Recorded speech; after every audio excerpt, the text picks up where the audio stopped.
السلام علیکم ورحمۃ اللہ وبرکاتہ۔ اصلاحی کہانی یوٹیوب چینل کے پلیٹ فارم سے تمام دوستوں کو خوش آمدید۔ ایک اچھا انسان بننے کے لیے کیسے خواہشات کو نظر انداز کرنا پڑتا ہے، آئیے میں آپ کو بتاتا ہوں۔ برسوں پہلے کی بات ہے، میں مدرسے میں پڑھنے جا رہی تھی، سینے سے قرآن لگائے اور ہاتھ میں 5 روپے دبائے خرامہ کہ یکا یک ایک بچہ آیا گلی میں۔ اس کے ہاتھ میں ایک انڈا تھا اور اچانک انڈا اس کے ہاتھ سے پھسل کر زمین پر گر پڑا اور ٹوٹ گیا۔ یہ سب دیکھ کر وہ بچہ پھوٹ کر رو دیا۔ میں نے اس بچے کو دیکھا اور زمین پر گرے انڈے پر نظر ڈالی۔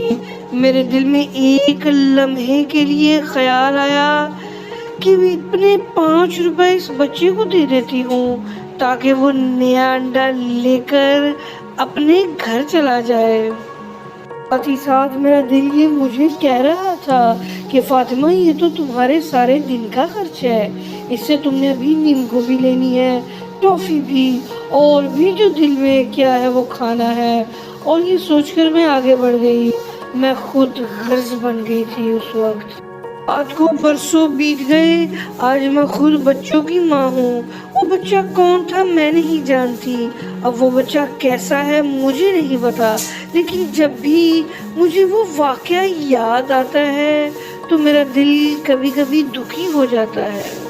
مجھے افسوس ہوتا ہے کہ میں طاقت کے باوجود اس کی مدد کیوں نہ کر سکی، میں نے اپنے 5 روپے اسے کیوں نہ دیے۔ بظاہر یہ چھوٹی سی بات ہے، لیکن یہ بات میری زندگی پر بہت گہرا اثر چھوڑ گئی، اور میں سوچتی ہوں کہ اگر میں اس بچے کی مدد کرتی تو کتنا اچھا لگتا مجھے جب بھی میں یہ سوچتی ہوں۔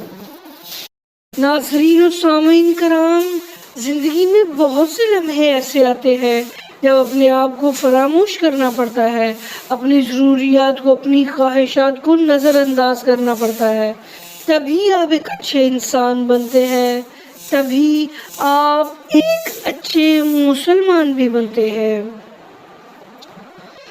سب دوست ایک بار درود شریف پڑھ لیں۔ ایک بار درود شریف پڑھنے سے اللہ تعالی 10 مرتبہ رحمتیں فرماتے ہیں۔ آئیں اپنی اصلاح کریں۔